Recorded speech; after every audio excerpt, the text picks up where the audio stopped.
So when you go out to your LPs and you raise $1 billion fund, how do you allocate it across all the strategies? So our billion fund is the main strategy across our different geographies, focus on the four verticals. Then we raise separately for separate funds. We have one in crypto, for example, with partnership with Ledger. We have Africa and LatAm. But those are all like we share the learnings. They're all part of the venture capital umbrella. And so they're part of some of our weekly meetings and we trade notes. And obviously things like in stable coins, for example, is happening in each of these regions. We all learn from each other and be able to pick and work with the best founders focusing on these problems on doing that. But everyone looking for a partner bank is still asking the same questions when they come here in the US, right? And then ultimately we hope to invest out of the main fund, but it's not guaranteed. Welcome back to the Ignite podcast today. We're thrilled to have Simon Wu, a partner at Cathay Innovation, a global venture capital firm managing billions in assets. Wow. He leads U.S. investment efforts, focusing on software, fintech, digital healthcare, consumer investments. A lot of overlap with Team Ignite. That's awesome.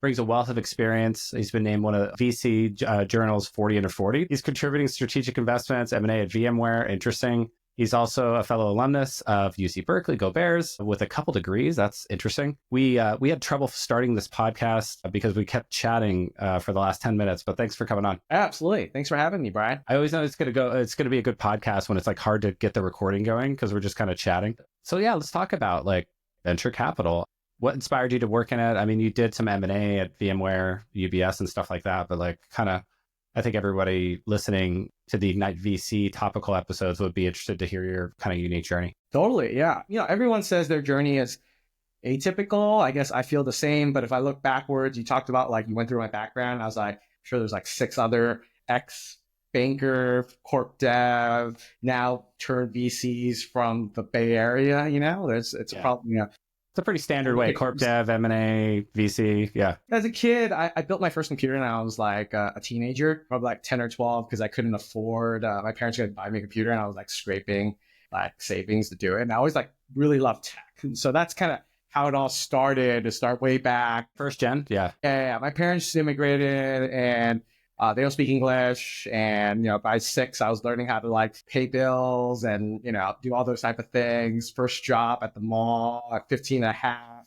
I get my license, got to get freedom, no allowance growing up, all the typical stuff. Yeah, I grew up the same way. Kind of poor household, working class, free lunch kid, all, poor kid basically. And I was like working since I was like in 6th grade. So I'd have money to buy video games and stuff. My first job was was flipping candy bars and Pokemon cards and whatever you get your hands on, just to like be able to go and do whatever you want to do on the weekend. So, but that all comes back to like, that's how tech started for me. Was that was my foray to like get out and do something. Video games, or just escape the fact that like every day was just school and get out of the rat race if your parents just worked all the time and weren't home. Fast forward that, I really was fortunate to go to Berkeley, got 2 degrees because my parents said 1 degree wasn't enough. Gotta make your money's worth. Classic Asian parents. Like, hey, 1 degree, what are you, lazy? Once you get 2 degrees. I thought I'd be an engineer, went to the first class, got my butt kicked and forgot which math class it was. And I was like, you know what? There's a lot smarter people out there than doing that. Learned what finance was actually in Berkeley. I think it's a really good training grounds for finance, accounting, et cetera, et cetera. Anyways. Economics. We have a world-class Nobel laureate economics program there. There's all these like really smart people there. And so you saw the world and learn these things and really can be inspired, I guess, by, people wanting to do big things, especially out there, having a kid from barely even knowing what college was like to figuring out what Wall Street was. Fortunate enough to do banking out of school. And then from there, honestly, to stay in tech some way, some shape or how. I was doing it in the West Coast. So VMware for me was kind of a stepping stone to really learn how companies were being built, thought of, and those type of things. Because I think, private equity, hedge funds, all those things are typical, as you heard of what people do before going to business school was really common, but it just didn't speak to me from the passion perspective. Covering tech M&A banking was fine, but I wasn't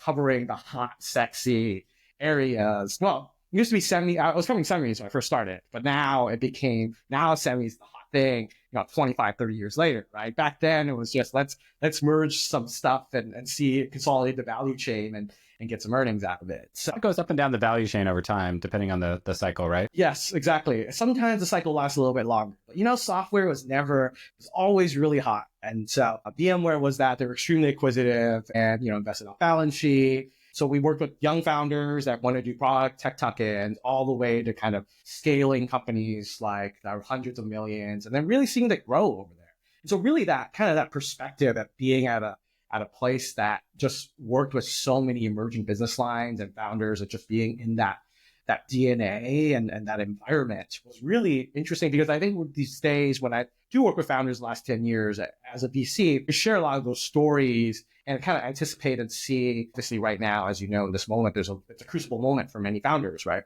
You just had 21, you raised all this money at really high valuations. Either you're going to grow and grow into it, or you're going to be cash flow break even, control your destiny. But yeah, it's kind of a road to nowhere, because at some point you got to exit, right? Like, you don't take subscale pay. As a founder, they could have worked at FANG for the last 10 years and been a lot more, at least, financially well off, right, from a day-to-day basis. So, venture was a natural stepping stone from that, because we were already investing out balance sheet. And so, when kind of Dow came along and wanted to change how things were done, it was just the timing worked out really well that come to Cathay, which another kind of GP and another fund had introduced me to. And so we started building kind of Cathay Innovation as a global emerging fund in late 2015, early 2016. Wow. So you're there at Cathay right at the beginning. Yeah. So I was the first hire, met Denis Barrier and Ming Po. So Cathay Innovation is a global venture capital fund, part of a larger asset management group called Cathay Capital. They're all headquartered in Paris. So as much as, we were talking about how to pronounce Cathay, you can think about the airline here, or there's a bank, in the Bay Area. I've definitely flown the airline for sure. I know. I hope you Same were company. I am too, except none of us at the firm could get any sort of hookup. It's in the same conglomerate, though? No, not at all. It's not affiliated. Wow. Yeah. So Ming Po, was an entrepreneur coming out of Asia, China specifically, in his career in France, and wanted to, give back to the entrepreneurship community afterwards.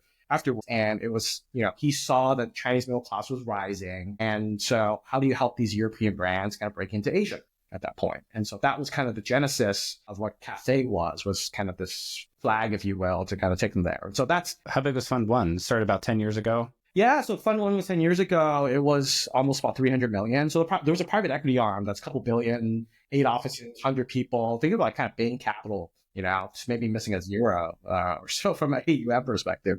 The VC side was started similarly to that, to tag off of that. And what we did was basically build a third of our teams in Europe, a third of our teams in Asia, a third of our teams here in the US. And can you basically be able to learn best practices from each of the regions in some 4 core areas: fintech, digital healthcare, consumer commerce, general energy, mobility, kind of vertical software. And founders are focused on these problems either 18 months ahead or 18 months behind, depending on the region, right?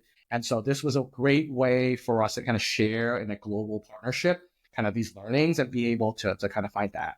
And I think Chime was a great example of that, where we saw neobanks in Europe, but then we saw what was happening from mobile payments in Asia, and then we got really comfortable investing in that here in the US. What a cool journey. I mean, starting there, first hire, 10 years. I mean, how do you think your early experiences shaped your investment philosophy? What did you kind of bring to the table? And then what did you learn from such accomplished people around you for the last 10 years? Yeah, I think, Fund 1, we were extremely fortunate, to be, in less than a decade to raise $2.5 billion AUM. There's no small feat. We're in our third fund right now. Our latest fund's $1 billion. Fund 1 was, $300 million. We were extremely, extremely fortunate to have winners in every geography and learnings from each one.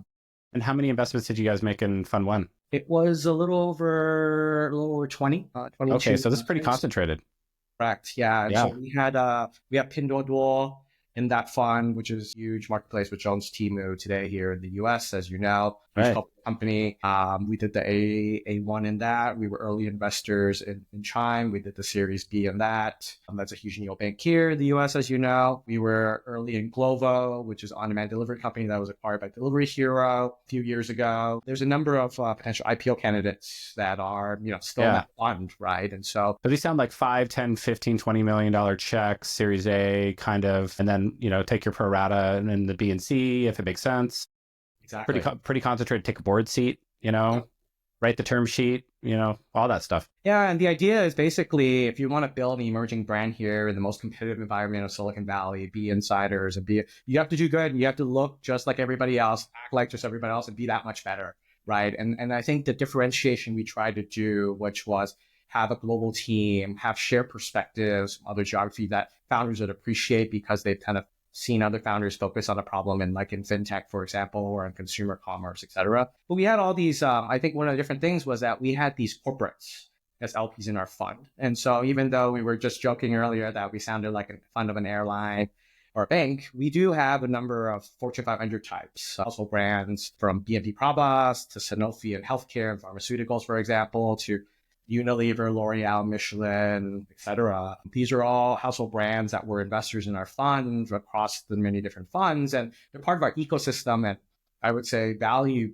that we can hopefully kind of share with our founders, either from a go-to-market perspective, development, maybe learning from a regulatory, those different things of having these leaders in these categories. And so we had about 7 of those in Fund 1, and now we have over 20 of those by the time we're now in our current fund right now, working with us in shape or form as LPs in the fund. Don't get me wrong, we still have sovereign wealth funds, family offices, traditional institutional capital. But I think we saw that having this in there, and a number of my teammates, Denis came from a CVC before where you ran Orange Publicist Fund, Jackie and Nicholas, other partners in our other regions, came from and had a corporate operating type experience that kind of worked with innovation and saw how hard it was to, if you do it from a CVC side, but if you have these corporates as part of the team, if you will, the extended team, it's very valuable because they're much more involved in working closely with founders. That I thought interesting. So you're actually going out and saying to other corporate venture capital arms and getting them as LPs, or are these executives at those firms? We have, some family offices of some of these families that run these conglomerates, have CVCs actually, through their fund-to-fund strategy, invest in our fund, and everything kind of in between and doing that. So we know both the C-suite and the GMs in order to really understand what they're thinking about from their product roadmap for the year, and then what we're seeing on the, I would say, the early stage startup side that are focused on the customer problems. And we hope to hopefully marry them, at least, or be able to kind of say, hey, this is what's happening elsewhere. Have you thought about this? Right. And that's, has allowed some of these corporates to kind of really grown with us from a 300 million fund to a 650 million euro fund to now, a new $1 billion vehicle that we're investing out in. That's amazing. How has the strategy changed as you've tripled in size? Are you still doing 20 investments? These would be much larger checks, or have you kind of increased the volume as well? Yeah, I think the volume has increased about 30, a little over 30, kind of the game plan. I think each fund, as you've seen in every cycle, right?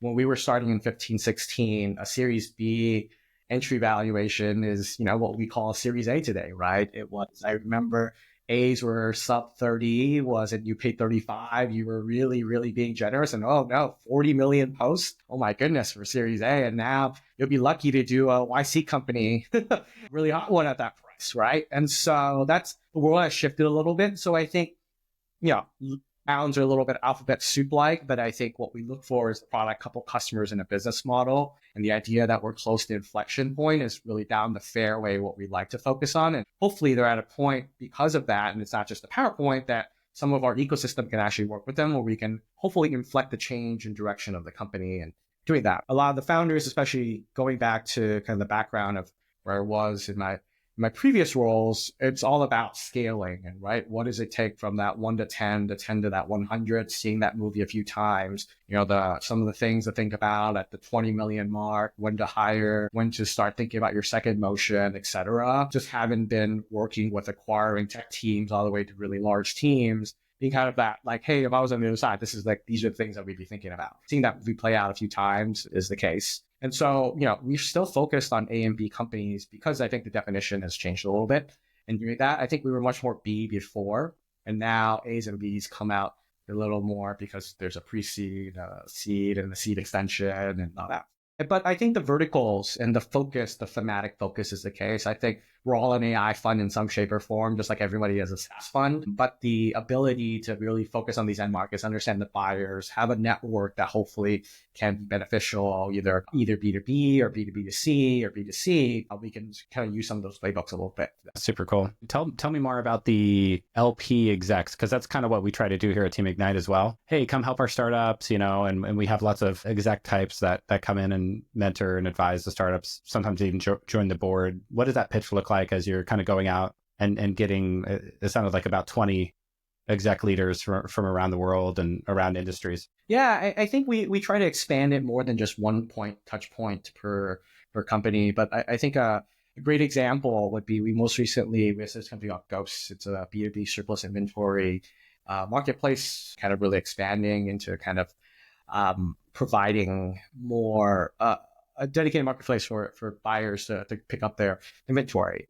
One of the things for them, obviously, is the fact that we have a number of retail brands as keys in our fund. And this is led by tag team across. We have an ecosystem team with Emanuele leading a leader in Europe, Daniela here in San Francisco that's leading our US ecosystem efforts, as well as me in Asia. And so they all kind of collaborate with each other because these are multinationals, right? Like we have a Caring group that owns Gucci, Puma, YSL, right? They have different regions per office and they operate very differently and doing that. And so, when we led a very competitive Series B with them a year ago, like part of our conversation with them is to get them connected up front.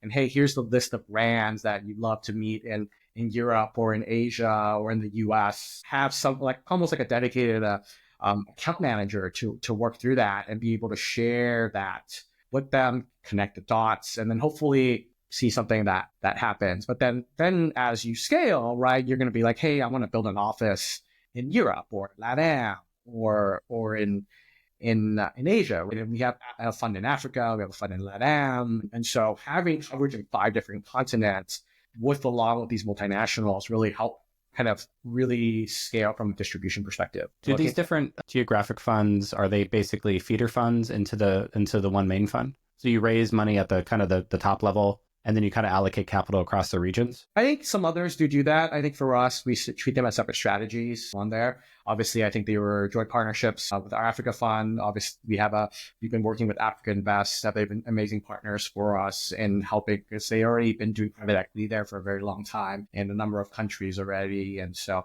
they already have the distribution, if you will. But early stage or growth equity is different for them, right? And so we kind of come and partner with them and look at deals together and think about that. And that's how we have a common investment together and doing that. And the same thing for our LatAm fund. I think, there's obviously, there's currency, there's a number of other things that are a little bit different. And from a scale and exit perspective, we try to do the same strategy with, a billion vehicle versus, a couple 100 million vehicle. It's very different, right? In terms of what risk reward looks like for that. And so for us, we think of those as very localized strategies and having local teams there. And then obviously if there are projects that get to that, kind of IPO level, or at least the ability path forward that more capital makes more sense, then I think we can definitely absolutely want to look at it from our main fund. Interesting. So when you go out to your LPs and you raise $1 billion fund, how do you allocate it across all the strategies? Are you just pitching hey, it's $1 billion? The main strategy. So our billion fund is the main strategy across different geographies, focus on the 4 forward verticals. Then we raise separately for separate funds. We have one in crypto, for example, with our partnership with Ledger. We have Africa and LatAm. But those are all like we share the learnings. They're all part of the venture capital umbrella. And so they're part of some of our weekly meetings and we trade notes. And obviously, things like in stable coins, for example, is happening in each of these regions. We all learn from each other and be able to pick and work with the best founders focusing on these problems on doing that. But everyone looking for a partner bank is still asking the same questions when they come here in the US, right? And then ultimately we hope to invest out of the main fund, but it's not a guarantee, if you will. Interesting. So in a way, these geographic funds are kind of feeders into the main fund, right? So they might do the first check, get the pro rata, at a seed level, even maybe an A or B, and then the kind of the parent global fund can come in and and really kind of scale the business and that A, B, and C. Absolutely. Yeah. But I think the founders get the benefit of working with us already without having the 50, 100 million, whatever type size check that they're looking for the growth rounds. And that's, I think, the beauty of working with a fund like us is just having, the access, if you will, along with our private equity arm, our fund to fund arm, and a number of others. Like all of them are collaborative, right? Our fund to fund has partnered with a number of emerging managers across the world, and private equity arm has been around for many different funds and are focused on selling it in a number of verticals. So they also can be customers of a lot of these, especially a small entrepreneur that's building their company out in Africa or LatAm, for example. It's a multinational technology, right? So it seems like all of us are just investing in each other's stuff. Like, I got a fund, you got a fund? Cool. You want to invest in my fund? Yeah. I'll invest in your fund, you invest in my fund? Okay, great. Then we'll just partner. There's a lot of jokes about that, but hopefully when we invest in those companies are all changing the world. Well, there's just so much out there. There's so much opportunity. I've heard stats around 10,000 per year pre-Series A funding. So it's just like a ton of innovation happening worldwide. And I think with AI right now, we're seeing even more how quickly there's no such thing as moats more than ever before, because I think everyone's collecting some of the data up front. Now, I'm sure there's, we have one that has like cancer data and who's going to tag that. You have such a head start. But if you think about it, ultimately where this all works out, DeepSeek proved that the cost continues to go down for every single one of these. So all these use cases you thought you couldn't do before is even faster now. And so what's going to stop another founder in another country or even another city where there's maybe like 6 of them in a category overnight popping up because this idea is not that novel, right? We all have a few customers. That's the pain point. The question is just, can you escape out of that, get out of that into a state velocity mode, right? And I think how do you guys feel about that? I know I feel great about that, what you just said as an early stage investor, but as kind of a growth stage and late stage investor, like how do you guys feel about the innovation and the technological moats? Maybe it plays right into your hand, right? Because maybe there is no technological moats anymore. It's just distribution. And you guys have the distribution and the partnerships worldwide. And so you can go to a founder that needs less capital than ever, but you can say, hey, we can help you. Like, how do you guys feel about what's happening with AI eating software? I think at the highest level, it's, for mankind and for you and I, it's amazing the amount of things we see every single day from an adoption perspective. I think the hard part is the quality of revenue. And so everyone's pressured, frankly, buy something or do something, say you're doing something, right? I think this, our latest administration has proved we need to have something to talk about all the time, right? And so buying AI is something, have you seen the earnings calls, right? And doing that. And so I think there's a lot of it reminds me of like we got a mobile strategy, like 15 years ago. Yeah.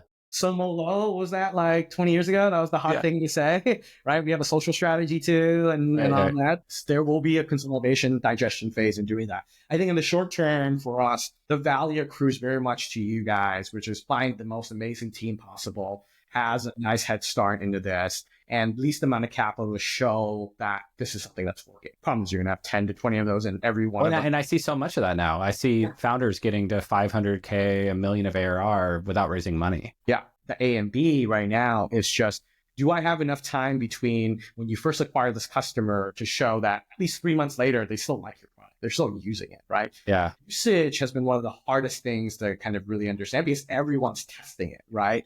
And so renewals and the quality and durability of that revenue and making the need to believe that this won't be leapfrog overnight is the case. So there's a running joke now, like when we first started this AI wave, there was like, rappers suck. It's stupid. Like, you guys aren't building real tech.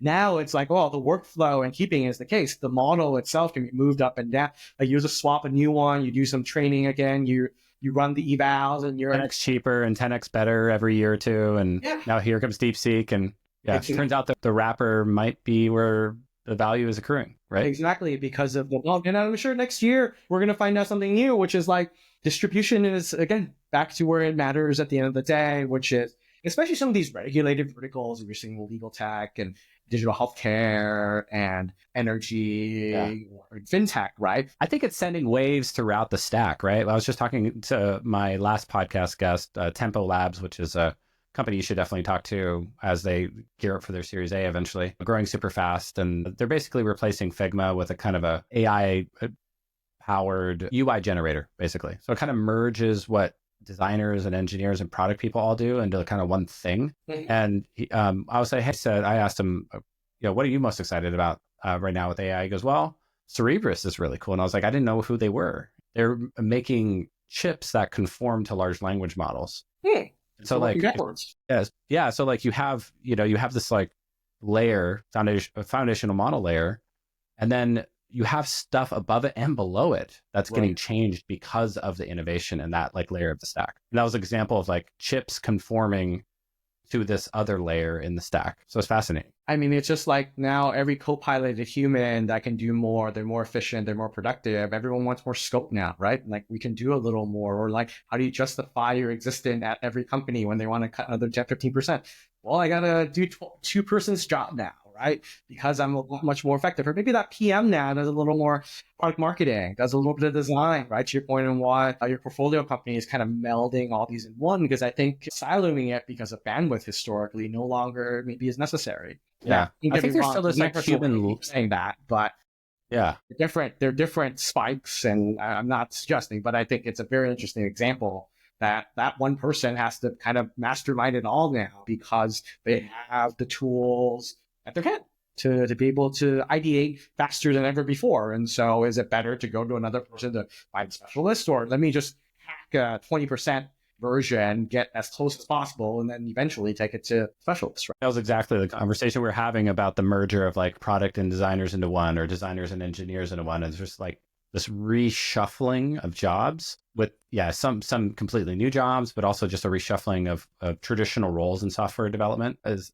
happening right now as well. I was going to say, it's also really interesting on the SMB level too, because I think what really the last generations was, there's all this churn that happened with all the software. I'm sure you invested in a number of long tail focused software and doing that. And now the price point and the value just gets much more interesting with AI, that you're going to make it now mission critical for them to do. Like that same, mind body, right? Let's use that as an example. Like they could only do one piece historically because that was that, and you had to charge a certain amount, and then you had to go get an agency, you had to go get like marketing, commerce, all the things to run your little business. Now that same CRM now has all the data, but because of AI, they can do all the other stuff. And it's not necessarily core competency, because as a solopreneur or someone that's running a shop, I just care that someone's bringing the tech and have it in one place, one package. I now know the cost. And I think that's also something we underappreciate Main Street, and the need, like, just because we're all here in the Valley and we are focused, like, if you're not working on the most cutting edge thing at Facebook, it doesn't, matter, right? Like there is so many people that just need something that works. And I think that's going to be really empowering to see all these moms and pop shops be able to move forward in a very cost-effective way in doing that too. Yeah, the barriers to innovation keep being reduced, right? And that's why we're seeing all these vertical markets attacked so much more, because historically distribution was just impossible. Getting a logistics manager to care, getting someone in digital healthcare that was just focusing on saving lives to care. That just wasn't enough to move the needle. Right. So the cost of software development is dropping precipitously, but also the cost of distribution is dropping. And then therefore, like vertical specific application layer AI powered SaaS is sort of infiltrating every kind of nook and cranny, creating like this 1,000 flowers blooming of unicorns or half unicorns, if you want it. Yeah. Yeah. And I think it's some are 10x better. I think that's arguably true. Yeah. And I think, many of the first SaaS generations now is almost 15, 20 years now at this point, right? Salesforce we say Salesforce is Oracle. But Oracle's been around for like forever. And then Salesforce IPO was in the early 2000s, right? Like it is also forever in the grand scheme of things, right? And so it's an interesting moment. Like we should have new versions of this again to do it. So you talked a little bit about industry access that Cathay Innovation has, right? With major industry players, around the world, some big international banks, obviously, even biopharma. How does that industry access come into play with your investment strategy? Are you trying to think about, as you make an investment, who in our industry network worldwide can really add value to the startup and really take it to the next level? Yeah, I think oftentimes our ecosystem is helpful, but it's not for everyone. I think I don't want to come and say, hey, we only love to like invest in founders where, we have these set corporates and that's where it is. I think there's a track record we've built and being in the category for quite a long time.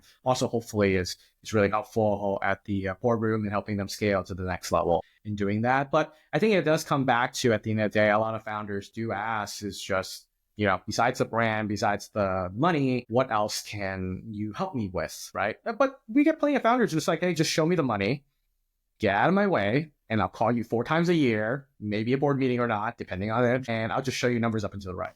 That's the transaction, right? And that's the understood partnership. And then those are the best ones where they're like, hey, we just raised an A and it's a 5-10x markup for your fund. Do you want your pro rata? And like, I haven't heard from them, and yeah, they're just crushing it, growing 10x year over year or whatever, 5x year over year. And you're like, oh, cool.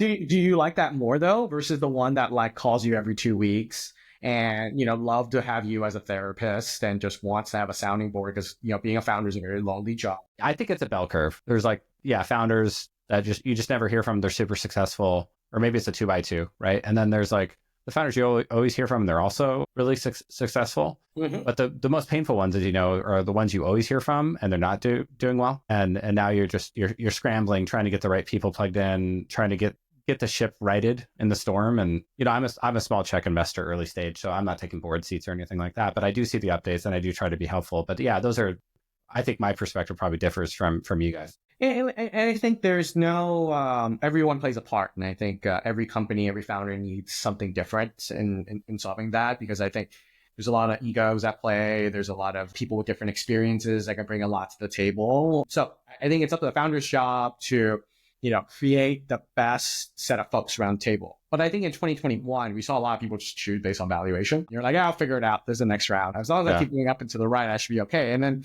we're not up and to the right. And the only thing that kept everyone together was the fact that you were up and to the right and doing that. But hopefully, I think generally overall across the board, across the number of founders I get a chance to partner with, as well as, we've been around for doing, hundreds of startup investments already in our 10 years. I think the whole only thing we could probably say is that we were there for our founders' backs when they need it, right? And that's all you can ask for, right? Yeah.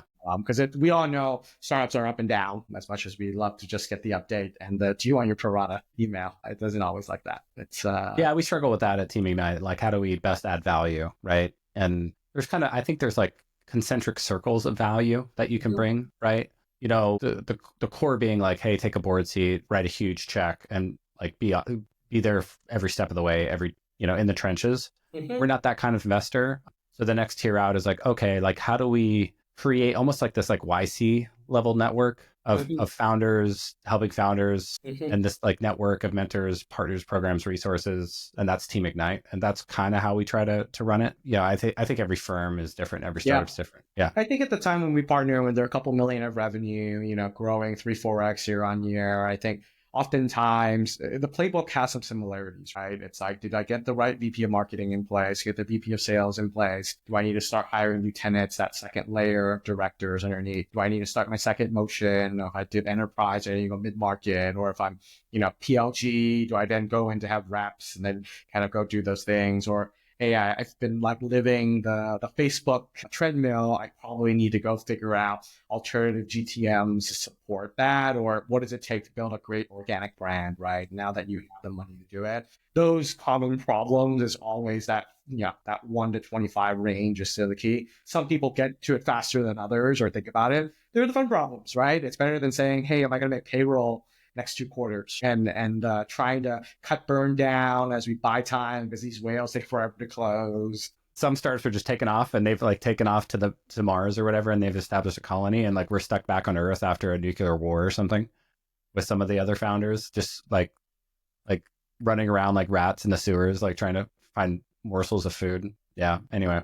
But with the late stage investors, right, that went through and invested all these companies, these were like, hey, let's be more efficient. Let's cut burn. Let's not invest in every single project possible to see what grows and see what sticks. It's a bit of a reckoning to go through that cycle, right? For both the like how to coach someone through that versus just like, hey, I'm just used to investing in momentum businesses, which we saw a lot of that happen, right? Because it's always all pricing to perfection, pricing for what's going to happen next year. So there's an inherent expectation that you'll deliver your side as a founder, because we gave you what you asked for, the perfect round, the secondary, et cetera, doing that. But as a founder, like, it's daunting to know, hey, I got to go from 30 million to 60 to 90 in 12 months because I added 30 million net new ARR. Fantastic. Oh man, that's great. I got to sign up to add 60 this year, Right. right? Or 90 this year, or et cetera, right? Like, and You got to that's keep up the where, triple, double, right? To yeah, 100. that's almost like not even interesting anymore in this AI world. As you've probably seen in some of your really fast growing AI companies, like you can go 4x, 5x year on year, faster than ever before. Now the churn rate's faster than ever before too. But it's amazing to see that triple, double. It may not be enough these days. One, like the fallacy of like, hey, do you need to be big enough to go public? But I think two, also just the competition and market share and attention grab right now, this attention economy we're in, is really, getting people to really test and buy, right? It's the pinnacle moment where people have budget to willing to build and form new behaviors. How do you not get in front and just do whatever it takes to capture that and doing that? And I'm sure some of your companies that you're investing in right now, these founders are trying to optimize that across every single vertical or several horizontal use cases too. Yeah, really insightful. This episode of the Ignite podcast is brought to you by our friends at Build, spelled BYLDD. Build is a development agency that specializes in helping early stage startups, especially non-technical founders and teams, build and launch scalable revenue generating software products. Most startups don't have $100K to hand over to a big agency, and honestly, for your first product, you probably shouldn't. Sure, you could try rolling the dice on some freelancers, but that's a gamble with unclear costs and a lot of project management headaches and no guarantees. That's where Build comes in. For just $10K in about a month, Build can turn your validated idea into a real product that's ready to go to market. It's a smart, efficient way to build a foundation for a company of any size. And yes, companies that start with Build can and have scaled very large. Their clients have gone on to be backed by YC, Y Combinator, and Google, and raise funding at multi-million-dollar valuations. Ready to get started? Head over to build.com. Again, that's BYLDD, to connect to Ayush and the team and let him know you heard about Build on the Ignite podcast. So you focus on software, fintech, digital healthcare, anything else? What's left? I know. I was like, anything else? I think the way we see it is we have a number of the corporates that really help us in forming our thesis and thematically thinking about it. We have teams across the board that's kind of verticalized, focus on the end markets. We have some really smart people and in our offices to really focus on that. The only way I look at it as kind of a partner to a lot of these founders is just that playbook I was talking a little bit about, that when you either do kind of that, B2B sales, or what does it take to really scale some of these to 100 million or a couple hundred million, right? Like, what were some of the formative years of like Point Chime, going through that and getting to a couple billion run rate right now, right? Or what does it take to get hundreds of millions and adding tens of thousands of businesses every month on the SMB side of the world and doing that? Or how to manage some crazy churn as, new products come out and those type of things. And I think a lot of that is kind of where these parts of the end market, I think those scaling challenges have been really, common, I would say, in some shape or form, right? If you wanted to acquire direct and through digital, you probably end up having to add people and acquire them directly, right? Or vice versa, right? It's just a little bit of an order of operations. Obviously, if you're a whale hunting business and you're a purely Facebook clicking ads business, it's a little bit different on distribution, and there may not be as many learnings. But in this, I think the consumerization of B2B has really forced you to kind of use some of the growth lens that you see in your favorite social media app or consumer fintech, consumer healthcare companies, and apply some of those expectations, honestly, in B2B investing. Now, maybe we were talking about like reading books earlier and our attention economy and the fact that we have to see quick growth all the time. And maybe that's what's happening, is we just expect whale hunting and people buying at these large Fortune 500s to buy sooner than 9 months. But, one can hope, right? Are there any areas you guys avoid? Do you do deep tech, hardware, biotech? Yeah, I think biotech, we have a separate life sciences fund for that. We have some really smart people with a lot of letters after their last names that can really go through devices and therapeutics and things like that. I think in digital healthcare, we have invested across the value chain from front end and back end all the way to drug discovery and everything kind of in between. I think in energy, there's a lot of amazing projects out there to build out supply. Building a wind farm or nuclear or batteries is going to take many years, right? But we still need innovation today. You know where you're going to hit the 2030 goals. That's still a thing, depending on who you ask. We still need to focus on that. And so because we got to focus on that, there has to be some maybe more software-oriented solutions and things like that we try to look for. We're not shy against, I think, hardware plus software. We have a few investments even in our latest one. But it really comes down to, what is the moat that you can bring, or the edge? Is it in supply chain if you're going to do hardware? Is it in, the hottest thing right now is physical meets digital, right? Where there's two robotics companies that are rumored very quickly to be in multi-billion rounds really, really fast right now. Foundational models are now focused on this use case. It's extremely exciting. Well, hopefully this time, we've seen this in mobility, right? We're in Momenta, which is a leading autonomous driving company that was really built out L1 to kind of L4 technologies to partner with a number of tier one, tier twos. And we saw this when we were investing in 2016, 2017, 2018. That last 10% is really freaking hard. And there's a number of $20 billion that raised hundreds of millions that don't exist today in doing that. I think we're going to be a lot of money burped and spent. I think if you're smart enough to have a secondary strategy today, you invest in, 500 million in any of these companies and sell at the 10 billion mark to someone somewhere and got at least your money back, then you're an amazing investor. Just doing that alone. Playing with house money, right? Well, and that brings up a really great question for basically us, right? Because we're investing in, call it seed, 10 caps, 20 cap kind of companies. How do you guys think about trimming your positions in future rounds? Do you kind of wait for the M&A or wait for the IPO? Or do you kind of go, well, we're 10x on this one or 20x on this one. Maybe we should trim 10 or 20%. Like, how do you guys think through that? Yeah, we've, even in our fund one, because we returned 2x the fund pretty quickly on there, and we're many times on paper with some really large positions. We, over the time, have been very disciplined in taking a little bit off the table in doing that. Continue to support the founder. They made a ton of sense. These rounds were all oversubscribed, and there was a lot of secondary demand in there. And so but absolutely 10, 20% of that, collect our initial check in there, maybe a little bit more. I mean, get your principal back a little bit more, start having some DPI there. And... Yeah. We were very fortunate in Fund 1 to return it twice in the investment period because of that. Kind of really allowed us to grow bigger, but also share some of made our LPs a lot happier that we delivered what we said, not just hey, not spend the 4-year fund in 2 years, but also be able to show that we have a disciplined mind and approach to portfolio management and doing that. I think in 21, a lot of founders, had a lot of opportunity to keep it there and say, hey, ride your winners. And I think a lot in 23 and 24 wish they had sold some of that for not even a lot, right? To your point, 10, 20% of all, a $1 billion position is nothing in the grand scheme of things. You're going to be multiple times returned. I think today the secondary market spread, where there's so many secondary funds being raised right now, there's sharks. You're an employee leaving your favorite company, unless you're the top 7 names, the Databricks, the Canvas, and et cetera of the world. Stripes or whatever, yeah. The other, 993 unicorns, if you're saying that there's only 1,000 of them left, is not getting a great price. It's oh yeah, 50% on the dollar. It's the 7th time I've asked you. I'm sure you're going to get around to saying yes at this point. Right. I sure wish I trimmed some of those positions back in 21, 10 or 20%. That would have been great in hindsight.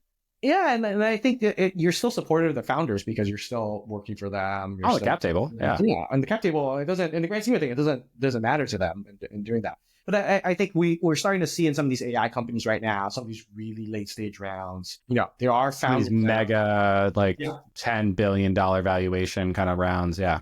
50, 60, as you saw some of these, right? That are rumored right now. What's selling 10 million? How important is that to your LPs as you kind of generate DPI? Did that just put a lot of wind in your sails on Fund 2? Because you're kind of we have some DPI already, and now we're raising a 600 million Fund 2. Is it that the kind of... Yeah. It definitely made the conversation a lot easier, I would say. I think the second you wire the money and then the next day you call them, hey, we're setting up new subscription forms, it's a lot better of a conversation, especially when we did our final closing. Yeah. We're in a little different position because we're investing earlier stage, right? So we're 2 to 4 years upstream. So it takes 2 to 4 years more to generate that DPI. We certainly have a lot of TVPI, but it's just something that takes a little longer for early stage, unfortunately. But I think a lot of these early markups that we're seeing right now in some of these AI companies are extremely, fast. We're talking about rounds every, kind of just like what we saw in 2021. I think that... Yeah, we have one like that, Bland AI. I don't know if you saw those guys out of YC, and they basically went from YC, I think it was summer batch 23 to a Series B recently. Yeah, it's amazing. We were, so it's like a year and a few months. Yeah, exactly. From a C to a B, yeah. In the grand scheme of it, if you sold a little bit right now, you're not going to, your slow down your chances, if you will, in terms of returning your fund. But, it's a mega winner in your Or portfolio. returns half the fund right now if I sold the position, Yeah, which is pretty exactly. good. But But if I you think sold half of that half, then you have to, ride it out that much longer doing that. But I think it depends also on the LP base. If that one position, getting back the fund returned once in the next 2 years between your top three investments, is that I worth think I'd it? wait for another round or two and then sell 20% and kind of return the fund, something Yeah, like that. If we exactly. get there, Yeah. But if it's like already at 10 billion and we're at single digits revenue right now, Right. I think Yeah. If it's raising, like in hindsight, some of those 2021 markups were 2, 3, 400x forward revenue. And you're kind of like, okay, I probably should have sold at that, yeah, it's just the time value of money, right? Like in theory, it could grow into it. It could also not, right? As we were Right. saying Maybe. now. Yep. And so if you took some chips off the table and you're like, hey, I gave you money that much sooner, at least you are happy. Let's put it this way. The one thing I've learned in the last 10 years is that there's no LP that's not happy having more money back into their pocket. Right. Especially from venture capital as an asset class.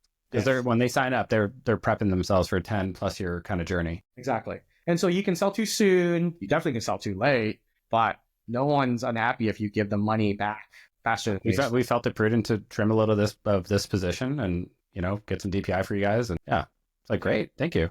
Oh, by the way, we're raising another fund. Nice. Perfect timing for that. Talk about some insights. I mean, you've mentioned Chime and Zen Business and Ghost. And what are some of these insights, as you kind of look back, what you got right? And, maybe we also talk about the inverse, kind of where you went wrong in some of the anti-portfolio, which I certainly have. I think a lot of these companies are still figuring it out. So I think, until everything is written, I can't say the lessons are all learned there. But I think some of the things I probably don't want to do again in the future is probably some of those early, the 21 rushed rounds of trying to get a shotgun wedding in 10 days. There's a prepared mind, and then there's just there's no such thing as divorces, right? You don't get a refund, right? Yeah. And so you can't just go to Vegas, get married overnight, and the next day it's like, you know what, I'm going to court the next day and get divorced. And so because of that, I think there was one deal probably you can ask every GP in that year. They wish, did I really have to do that deal? Right. Actually, I think they have 3-day annulments there in Nevada. It sounds like you guys have experience how to get out, huh? I'm trying to think about any friends that had to do that. Anyway. Yeah. But I think that's one, I would say, lesson going through that bubble. And now you're obviously, one can argue, are we in a frenzy or not today, given the large potential of a lot of the technology we're seeing. Bubble or not, I think that is still a good reminder that these things, no matter, and I know, especially for these high AI companies with amazing teams, you got to put a check in. I think when you're taking very core, 10-year outlook type of a window, definitely can wait another week thinking about that. And I think it's just, maybe you could have learned something, maybe you couldn't, and it probably been the same outcome. But I think there's a lot of things you skipped over that probably should have mattered. So I think that was one lesson. I think I'll play this next future tulip bubble, a little bit differently. Do you think we're kind of heading back into a cycle right now? Because we kind of went through this down cycle. We kind of, do you feel like 25 and 26 is kind of up and to the right? If we look at Fintech, for example, it's ripping. I think Fintech is absolutely back in that sense. And it was last year. You'd be lucky if you can find anyone to fund a Fintech idea, right? And then so in the last 4 months, we've seen a number of preempted even growth rounds because people want to get ahead of the curve and everyone thinking they're smarter than the other person, but we're all chasing the same 10 names, right? So there's a lot of things that are priced to perfection or priced into a way that we believe multiples will expand again, to say the least. And who knows if, we were at equilibrium before, or what 2021 is closer to reality. We have a different level of inflation today. There's just more money in the system. And so less great, there's more founders, but I think there's only so many winners. And I think the number of winners is not clear. There's more of, and therefore, there should be, the best companies are going to just be valued more than they were yesterday.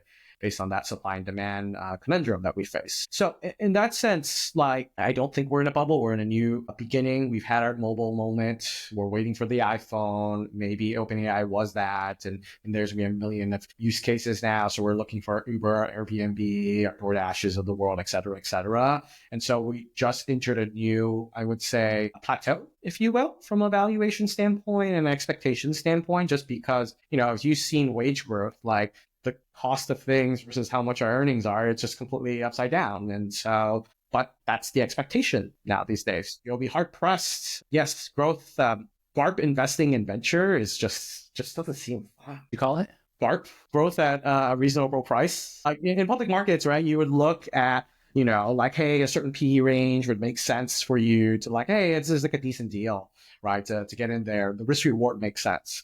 But in venture, it's binary. There's only so many set of winners. So if you're not in the winner, by default, you're not in the winner. And so you have to be in those winning names. And so everyone crowds in those names. And so you're just going to get these like ridiculous swings. Maybe you're right sometimes, right? Ultimately, there's a lot of king-making half.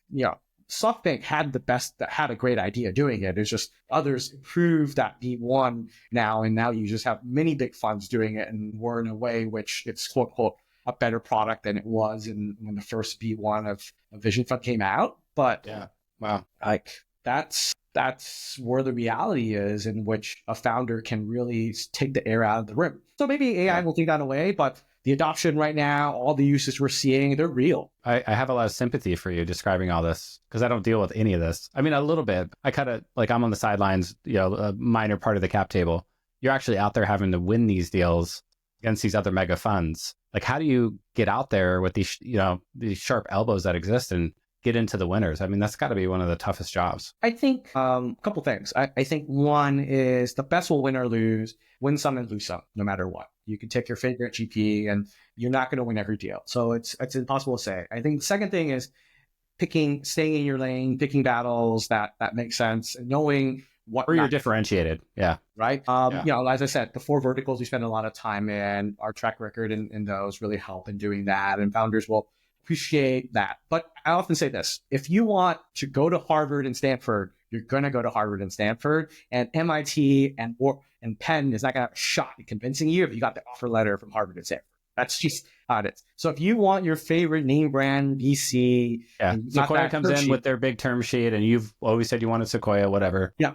And the price is within spitting range, right? Like, it's not like they don't overpay either. And so with that being the case, like, there is nothing you can do that. But there are plenty of founders, diamonds in the rough, if you will. No one gets it right. I think there was a stat out there that at the pre-seed stage or the seed stage, their batting average is not that different than the average solo GP. And so I say this all the time to my LPs. I say this all the time because, like, if you look at the stats for, seed stage investors, and I say seed, pre-series A, right? Pre-seed, seed, and seed plus, and you look at some of the biggest names out there, they're only hitting unicorns at the industry average. Exactly. Right. And so when I looked at and I've talked a lot about this on my podcast and with my LPs and, in my deck and stuff like that. And, I'm like, well, why are VCs not hitting the average? Because a lot of VCs fail to raise fund too. Like, it's like a 50% attrition rate per fund. Yeah.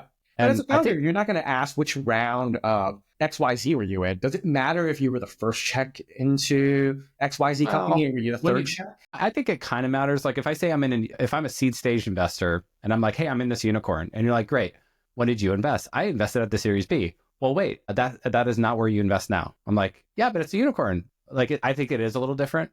Yeah. I think for LPs, smart LPs will ask the right questions, like, "Hey, were you actually in the seed on that unicorn?" But though, right? You have your LPs and your founders. Tell us a different story to that point. And so the question is, which one are you marketing to right now? Right? Yeah. I think when you take your favorite top 5 fund that you want and they name their list of brands, you don't say which Series A's were you in, right? Right.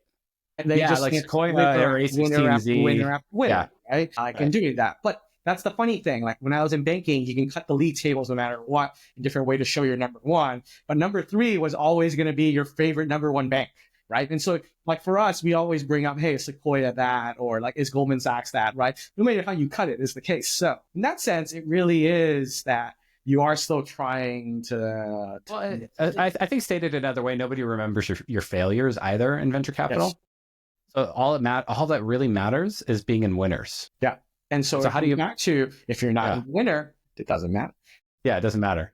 Like, great. Yeah. Like, and I've asked LPs this question too, or variations of this question. Like, hey, would you care? Like, let's imagine I did, 10 investments that went 10x. So it's a 10x fund, a gross. Or, I made 10 investments and 9 of them went to zero, but one won 100x. So it's still a 10x fund. Mathematically, they're the same. But as an LP, what would you be more proud of to invest in? And what are they And most LPs would be like, hey, I actually prefer the 10xers. Like, you're more consistent. That's really cool. But I think that's like the rational system. Yeah, the rational brain, right? System A, system B, right? And so I think emotionally they're much more attracted to like, hey, he was in this unicorn. Yeah. Yeah. Oh, I just backed this guy and he was the first check in OpenAI. And just a fund manager, got the access to the number one name out there, best emerging manager, so and so, right? I think that's, it's going to be an interesting thing where there's so many new GPs and new funds being spun out. There's a lot of movement here in Silicon Valley. There's a running joke right now. I was just commenting on Joe Floyd. It was just like is there a term in there? It's like, do you still give this fund the board seat if the partner that you originally chose to join this steps down? And now you don't even get to choose who this mystery person is that is my new boss, if you will, right? And it's a crazy thing right now in doing that. And so when you think about what's it take to deliver, are you the first check into XYZ and you have, the other failures, or is it really consistency? It's really different. But I also think having a great LP strategy dictates what you will do as a fund. Let's not talk about the portfolio strategy. Let's talk about how you're going to get the 100 million fund, or talk about the 20 million fund. You figure out what they care about. You can then build the product backwards to fit that. And I think that's actually a much more savvier thing, as asset manager. And I'm starting to uncover this as a GP, and I'd love to hear your thoughts, because you've been with multiple huge funds with big LPs, big checks, I've so far just raised from, basically friends and family and angels and tech execs, right? High net worth folks I know. I haven't really cracked the family office or the institutional yet. Part of it is I'm just not big enough. Maybe in the next fund I am, but you will. I believe in you. Yeah, thank you. Oh, thank you. But I'm starting to. What did you learn about being in that process of raising these mega funds that they really care about? Like, what are those 3 to 5 things that I need to be aware of as I transition from these small little micro $5 and $10 million funds to these 30, 50, $100 million funds that I'm going to be raising in the coming years? A credit to our amazing IR team and to our founders as well too. And I think that's the relationships is a big part of it in doing that. But I think a couple of things that obviously come out, and it's not just specific to us too, is I think that fund size strategy is they're looking to fill certain boxes. I think institutional LPs are one of the most thoughtful, conservative way of solving what they're doing, right? Their job is to not lose, the firefighter's pension, the teacher's pension, the college, right? And so, yes, they're rewarded for outsized performance, but it's going to be a lot harder when they lose all that money, right? In doing that. And venture capital is already a huge asset class in which, if there's the distribution there's a really it's a high standard deviation around Yeah. Exactly. And so what's better for your job security? When you check the box, right? Is to fit what you need exactly. Nobody got fired for investing in tier 1, tier 2 VCs, right? And then along comes emerging manager, Team Ignite, and I need to somehow convince them no, I'm institutional grade and here's why. Yeah. And that's the trick. Exactly. But you need to know what boxes they fill, right? You have to ask that question, what's missing in your slate of emerging managers or your sub 100 million managers, right? And what's that? Because in the US, because of the way it's very standardized and there's consultants and it's just such a very brokered process to a certain degree and people know what they're looking for, you have to really work backwards from the answer in doing that. Now, not to say that other funds and other areas aren't as sophisticated, but I don't think it's the same level of rigor, right? When there's just these large pools of capital that are solving for a broader number, you got to fit into their algorithm, right? And it just works backwards and backwards. Yeah.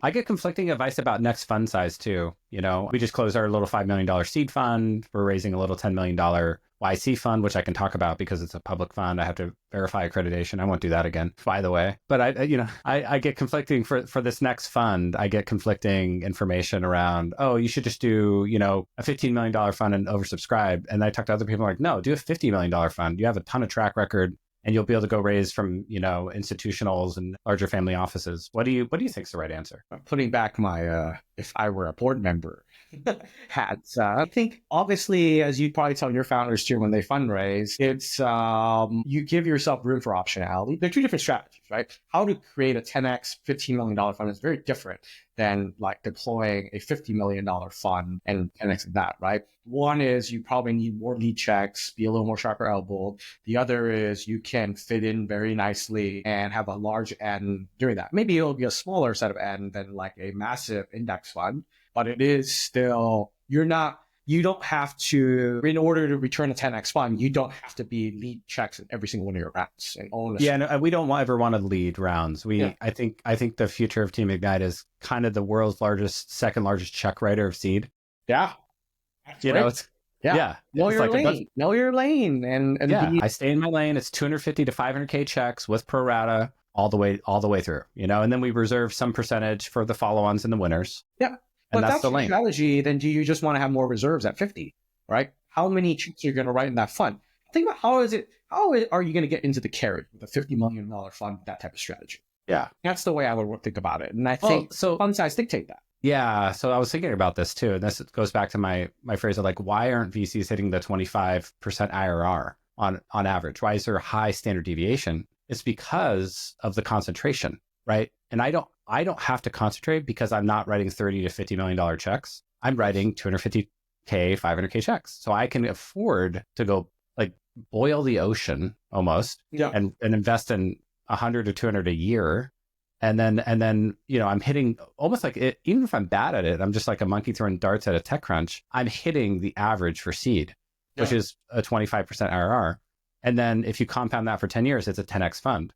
Yeah. Gross. Is that a product you want to keep doing forever? Or is there I enjoy it actually. You can scale that, right? Yeah. Like if you had access already to, I don't know, pick your last favorite founder, $2 billion round, and you were at the $20 million round there, and you were able to put a little more in every round. Well, in theory, you would be very concentrated at that point. Yes. Or you're going to do a bunch of SPVs and whatnot. But if you had a $50 million fund, maybe you had, 1/3 enough of that capital to do one or two follow-ons. Yeah. Exactly. Right. And then you had that too as well. So it depends, right? Or you can separate the vehicles as an opportunity fund and a primary strategy fund too as well. To sell that with the same dollar pool in there. Yeah. What do you think the pros and cons of that are? Because I've been kind of toying with that as well. Do I go out and raise a more massive vehicle, or do I have two vehicles, one for follow-ons and one for primary? I think they're different products to your LPs, right? One's a different duration product. One is a different selection. And one is, in theory, should be less risk than the other because you're a follow-on with something with you have better information, right? Asymmetric information. I think the interesting thing for you is, as you think about not this fund, not the next fund, but the fund afterwards, how big does that need to be? Or do you want to stay forever at this size? Clip your coupons and you wait for the carry in 7 to 10 years, or maybe if we're like we talked about earlier, do some secondary and get the carry a lot sooner. How do you be as a fund manager to actually wait out the 10 years, right? It's a very much a get rich slow game adventure unless you're. It really is. Yeah. Right? And I'm not in it for the money. I mean, I made way more money at Microsoft when I took a huge pay cut to run this fund. It's firm. Eventually it'll pay off, I'm sure, in the long run, but I just like what I do. I like having these conversations with fellow VCs, founders, helping them seeing new technology. It's a fun job, right? Flip it the other way. Do you want to change it? Sorry to interrupt you, but do you want to flip it so that you can, do you want to be the lead board member? Do you want to be the lead check? Or do you almost want to stay as the second largest check? Because I think that also dictates why you need a bigger fund. If you want to be the second largest check, your end has to be that much larger then. Or you have to have a reserve. And that means you have a bunch of undeployed capital that may or may not you take fees on or not, right? And then the LP will be like, well, why am I paying you fees where you're not going to deploy 75% of it until it's registered for follow-ons, because you're only using 25% for these 500K checks, right? You're only going to manage 30 names in a portfolio. Or do you want to be known as the index guy and you want to sell an index slice to these LPs and they just want as many quality names in that index intel, and they will go in and do the follow-on rounds. And that's so you're actually making the case to have the two products, which is go to market with your first check seed fund and at the same time raise the opportunity fund separately, but try to raise one massive check across the two vehicles. And then if an LP is like, well, I have too much exposure early, I'd rather be an opportunity, or vice versa. I got too much exposure in A and B, I'd rather be in the early. Exactly. And so now they can kind of pick their own adventure a little bit. Exactly. But I'm just trying to list the pros and cons to you as you think about those trade-offs, because I think as all these emerging managers kind of go through it, it also tells you what you're going to be and known for in the valley for the next cycle or two. Yeah. I want to kind of be known as the next Ron Conway, I think. Like he was a very high volume networked investor that used his brand and Team Ignite to get on the best cap tables and generate enormous value for the LPs and for the founders. Just that volume. Yes, there is volume, but I don't think it's... He did like 300 in Fund 1, I think. 289 or something. But over time, he did it, right? And I think that's the evolution, right? The fund size didn't get that much bigger, but the evolution of what mattered, changed, right? And yes, I think we're talking about different phases of it too. I think there's what you do today versus what you do tomorrow and the following fund. That's why you always want to think, most of these LPs in theory, if they're sticking on for you, will be in for at least two funds, right? So what are you selling them, or what is their need for their capital such that you're meeting your customers really? And so as you talk about, hey, do I upgrade my LPs, or do I need to take bigger checks, et cetera? I think that comes back to what you offer from a duration and a return perspective fits their timelines appropriately in doing that. Yeah. And so you can be able to make sure all of them are roughly working that same pace. Then you have less headaches of management, right? That's really interesting. Yeah, it's really good insights. Thank you for that. And somebody out there listening is going to be like, oh yeah, I've just been following the whole progression, who I look up to is Harry Stebbins from the UK, right? I mean, he went from 5 to 100 to 400. And if he can do it, I can do it. He had a little bit more head start on the brand and the networking and having 1,000 episodes of his podcast or whatever. But I think I have a little bit of head start on actually deploying capital and having 170 investments with a ton of markups, a ton of track record and some really good ones in there. So I almost feel like I have a better track record with less of a network and brand maybe than he did. But maybe it's all network and brand.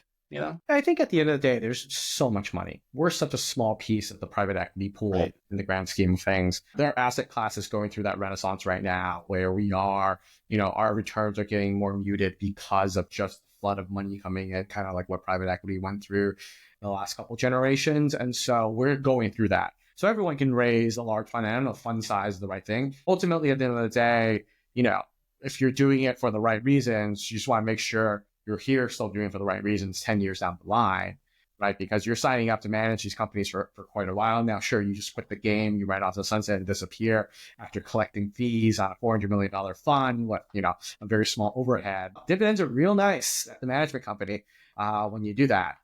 But for everybody else that, runs a $15 million fund that wants to raise a $25, $50 million fund, it just changes the game, right? You really like doing it for fun. Now it becomes I have to deal with all these institutional LPs, all this type of reporting, et cetera, et cetera. There's just a set of responsibilities you sign up for. As they say, more money, more problems. It really is. Yeah, I mean, you called it right there. I mean, you just summed up venture capital. More money, more problems. Here we are. We're raising bigger rounds every day. Yeah, exactly. That's so funny. It's really true. It was all fun and games 5 years ago when I was just syndicating investments. I just throw out a syndicate to my email list and people wire money and it was like, great. Yep. And now it's getting real, with, 15, 20 million under management. It's starting to kind of get okay, this is really getting real here. And then the infrastructure has to upgrade and all the ththings.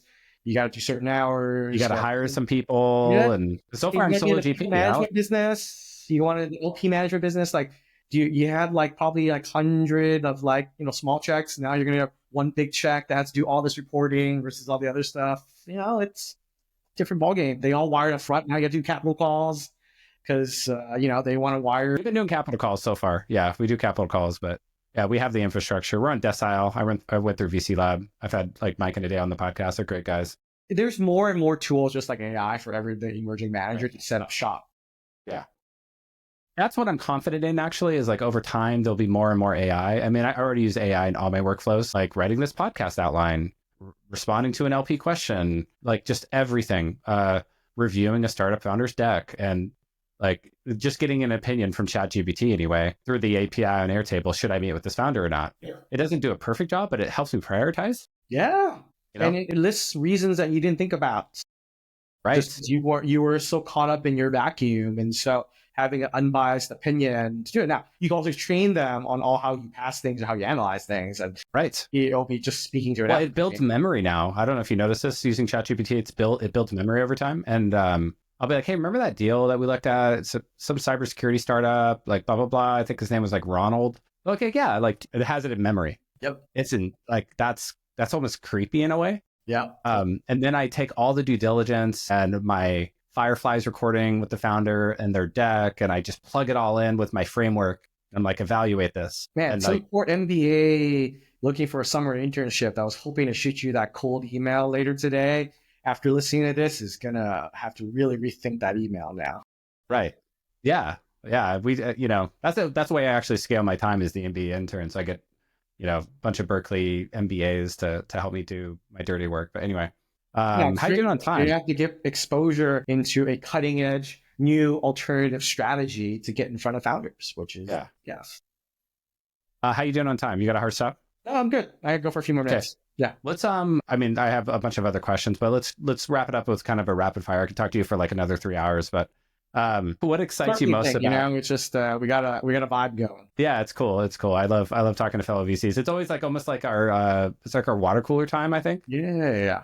Because all we do all day is talk to founders and LPs, and so like when we get to talk to a fellow VC, it's like Bob at the water cooler. Hey Bob, how's family? And then like we're just kind of like it's a little bit of a commiseration, I think, event for us. Yes. Yeah. Anyway. Fundraising. I'm sure founders love to talk to each other about their fundraising journeys. You said, right? Oh yeah, founders love talking to founders. Yeah. It's like this is our water cooler time because you work remote. I'm in the office too as well. I'm a little bit of mix. Yeah, like hybrid or whatever. I'm out east of Sacramento, like in the foothills of the Sierras by myself in my pajamas. So I'm like in this office like all day long. So it's really nice to talk to people. Next time I'll get some step count in. She got a treadmill on the bottom. Yeah, I play basketball still. Nice. Yeah, I played last night and I'll play tomorrow. Yeah, I'm the oldest guy on the court now, so that sucks. But still getting out there. Yeah, I'm like the old guy in the corner that just shoots to the J. Silent but deadly. Yeah, they forget about me on defense. Exactly. I stand in the corner. They forget about me. I shuffle over to the left and hit a three. Who's this my whole guy that just got $1 million allocation in this deal that was oversubscribed? What the heck? Yeah. So we talked a little bit about this, but what excites you most about vertical AI's future? I think right now I'm really excited for all the different use cases that were never possible before that really were pain points because the math didn't work, right? Like I'm a plumbing business and I can't hire a receptionist to pick up every call. And if I pick up the phone, I got that call from Yelp, I didn't pick it up, that is a lost sale. Having someone to pick up that phone and do that at a penny snap because it's API call is like huge. No one would have thought of that a few years ago that we could be able to do that today. And I think, and be able to actually book the appointment, right? Like not just like take the number down and that, or take a voicemail, but really do that. That's amazing, right? And those little incremental moments is what we're really going to change the lives of a lot of these businesses. And I think that's what, like, you just reimagine the economics of everything, why it was so hard. It was a people problem or technology problem. It's no longer 10x better. It's just 10x cheaper for a lot of things that can make it feasible. So, we talk about this oftentimes that AI is like, think about a billionaire that has all like money isn't an issue and has all these at their fingertips. Every single one of those problems, give it to everybody else. And that's like, I say this all the time. That's such a good analogy. Yeah. It's like look at how billionaires live now or kings or whatever. Yeah. They have all this resource at their fingertips, all these resources. Well, soon we will all have that resource and more with AI. Yeah. Exactly. I think I'm not going to take credit for this analogy. I forgot who I heard it from. But I think the one thing I will say, though, is there's plenty of, services businesses that probably in the last generation, the laundromat or the on-demand delivery and things like that, the economics didn't work. The interesting thing is how AI will change that to make it potentially work. Or will it not work? I think that's something we also still haven't decided yet, right? We talk about, this is going to automate the whole taxes and accounting. Eventually, the AI is going to get smart enough to do my whole tax return and all that. But we're starting to actually look that actually just taking a gross margin business that was a professional services that was 20, 30%, taking it to 50% is already really freaking hard. But to get to like software-like margins should be maybe a pipe dream, right? And maybe those expectations isn't fair. And maybe the definition of what tech-enabled services just will be different in doing that.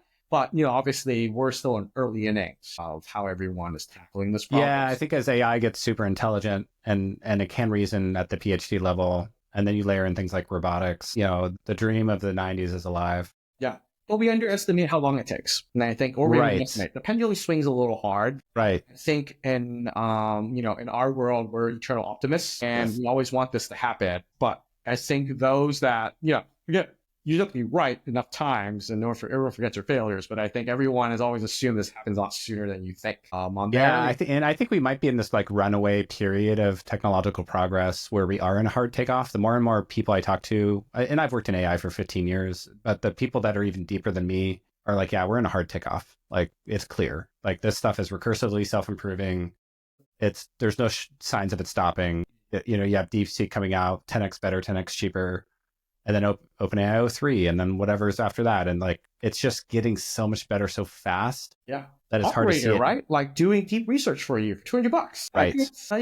That type of stuff we didn't think about that a few months ago, right? The OpenAI one was only 2 years ago, right? So like, the imaginations of that. And so that's what I think in vertical AI, all these industries that never adopted tech, logistics or legal, right? Legal is the hottest topic. They historically were terrible at selling software too, because the individuals were what they were billing on is the case. So I invested in one that's growing super fast called CollectWise that uses AI for debt collection. There you go. And just crushing it. Yeah. Invested pre-YC, got into YC. Obviously, we raised a huge YC round and just off to the races. Yeah. And do you think a lot of these businesses are taking off because they're doing something no one did before? They're doing it a little more efficiently, or is it replacing It's back to your professional service argument. Like AI kind of replaces the human in the equation and makes it software-like. Mm-hmm. And so now you can use this AI agent to go collect debts that used to have to farm out to the Philippines or somewhere else for $6 an hour, but now it can just do it at scale. That's unprecedented. And now it's, what was cool about his business, he's been on the podcast, episode 100 or something, I don't remember, but he, it's a contingent basis business, right? So you're like, okay, you're sitting on, call it 10 million of uncollected debt, and we can just go collect that for you and take a commission. So it's like the business, like, sure, give it a shot. Yeah. There's no harm. Yeah, here it is. Here's the book. Yeah, go for it. I think what amazes me there is just how, as humans on the other side of it, what are we going to we're already getting spam emails. I can't wait for ignoring every phone call on my phone. What's next? You're like, where do we? Well, I already have I have the spam filter from Verizon, so I don't answer my phone unless it's a contact. And then, I'm waiting for the agent to come out. And I did take a really close look at one at YC that was trying to do this, which was basically reading your email, labeling it, and creating automation and rules around how you want to react to that email. But I'm waiting for Google or somebody to release this where it's like, hey, we have the context of all 140,000 emails that you've ever sent. Right. We know exactly how you're going to reply to this. We're just going to go ahead and do that for you. And then eventually you'll trust us to just do it. Yep. So that's coming. It's just a matter of when, might be a year or two. I don't disagree. I think, all the autocomplete is partially there. We just got to extend a few more words to every autocomplete, right? Yeah. Well, they're starting to kind of layer in that Gemini kind of auto, let me write this email for you. It's just not quite there yet, but I'm sure it'll get there. Yeah. Which investment made you think this is the future? I think Chime was one, because I think they're going after 50% of America, offering no fees banking. Like, why do I have to pay $15 a month just to put $1,500 in my bank account and do that? And do it in a scalable, economic, efficient way, and doing that. And so tech really showed that, all the things, you're paying for trust at the end of the day, right? And tech can lower that cost. And so I think that is a huge sign to push forward to say, hey, tech is making a difference. And, letting someone that, socioeconomically can't be able to afford and democratize access for a very basic thing like a checking account, or getting your wages a few days earlier. That's something that's really cool. What's the best piece of advice you've ever received in your career? One thing I've learned, easy way or hard way, but multiple times, is just knowing the biases that you have, be it investing or actions and things like that, and be able to recognize you're doing it over and over again, and doing that. And so, hey, if you're very numbers oriented, maybe asking for more data doesn't make a sense of trying to figure out why you're not convicted or not in doing this investment. Or, hey, you're too big picture. And sometimes if you squint a little harder on the economics, like you shouldn't, like this can't work no matter what. And so knowing like your tendencies in whichever direction, and then working with people on the other side of that really pushes you to really think and have a much more complete picture in doing it. I know you run your fund, and so there's not as many water cooler people to talk to, but I think that was something I really appreciate how to pick or at least choose a lot of the teammates at work, because they bring the best out of me to challenge, look at it in a very different way. And well, I know these biases because I've taken a lot of these tests, and I'll basically ask my analyst interns, these MBA, really smart MBA kids, hey, here's my bias. I literally know I have these biases, so I want you to act this way when we analyze a deal. Yeah. Just do this, because I tend to be an optimist. I think everything's going to pretty much ever work. Right. I'm like, you have to be a pessimist. I tell them, be a pessimist and tell me why this won't work. Yeah. And just try to beat this up as much as you can and make me really, really have conviction. And it actually works for us so far. Yeah. Yeah. And so I got that pretty early on, and then tried a few times where I did do that and then tried doing that. And I was like, I really saw the difference and I really appreciate it, really thinking like that. So I'm glad you have someone like that, or a few, it sounds like. Yeah. I always try to think about like, why am I such an optimist here on this? Anyway, what's an idea that you see frequently that you're like, oh, not this again? Let me be the operating system platform of X. Like, I am going to rip and replace XYZ. It's gonna be different this time. Don't worry. Like, this is why I'm gonna be the operating system again. And maybe it's because I cover a lot of SaaS, and that's like a common pitch. But that is always, the word OS and platform are used so freely these days. Yeah. That I think is like, I hear it's always gonna be different this time. Yeah. For me, it's remittance, a fintech. We're helping people send money from A to B or B to A. And I was like, oh my God, what's the factorial number of remittance startups needed to handle all the remittances worldwide? It's crazy. You'll be surprised how far that still is today. I know, it's crazy. That's the craziest thing. No one still figured it out. As much as TransferWise did a great job moving the needle, we're still early days. Yeah. Stablecoins are helping, I guess. Fingers crossed. Yeah. Yeah. Well, kind of in the same vein, what's a sector that you kind of look at? Maybe it's a subsector, and what you invest in, you're kind of cautious on. You're kind of bearish on right now. I think climate and energy. I don't know, bearish is not the word I'd use, but I think we're in that kind of trough of disillusionment right now. Yeah, I think you're right. A lot of hype or a lot of excitement last, I want to say 24 months. Expectation happens. Then, no matter how much money you want to throw at it, all the lobbying, like you can't fight regulatory with tech. Like it just doesn't work. That you can't code your way out of it. You can maybe dodge your way out of it, but it's really hard to, unless Elon's team is working very closely with the administration that's slowing you down. You can't just attack it. And I think some of these, this is an industry where we all want what's great, whether you believe it or not. I think we all want the best for our future generations. And so I think solve these problems to solve. And the fact that like the feedback loop is so long, right? You build a next gen battery or next gen chips or next gen windmill farm or using nuclear energy. It just takes forever before you know you're right. And that doesn't help with the consumer with such short attention span too as well. And I think that's an industry where all the carbon credits in the world just can't these trees growing fast enough, right? To give me the numbers I need. And I think I am simplifying the problem tremendously here, and apologize to all my other climate investors. I think the best, I looked at this space pretty extensively because I used to work for Sierra Club for state of Hawaii, and I was director of energy policy. So I lobbied for clean energy. When I came to Silicon Valley, I wanted to work in clean energy. I didn't want to work in tech, actually. I happened to work at a clean energy tech company. Yeah. And that's kind of how my path started. But I realized that I've read a lot of books on this, and it's got to be an economic incentive, right? We have the economic incentives wrong for the environment. You have to build in carbon. You have to get the regulations out of the way, and you have to basically figure out what are the economic incentives and punishments, carrots and sticks, to get the outcome you want, because we're a capitalist society. And so when you try to regulate capitalism, you end up with like market inefficiencies, I think is what you were pointing at. And you end up with these, 50 cents a kilowatt hour electric rates in California. Yep. It's crazy. And by the way, PG&E is profitable again.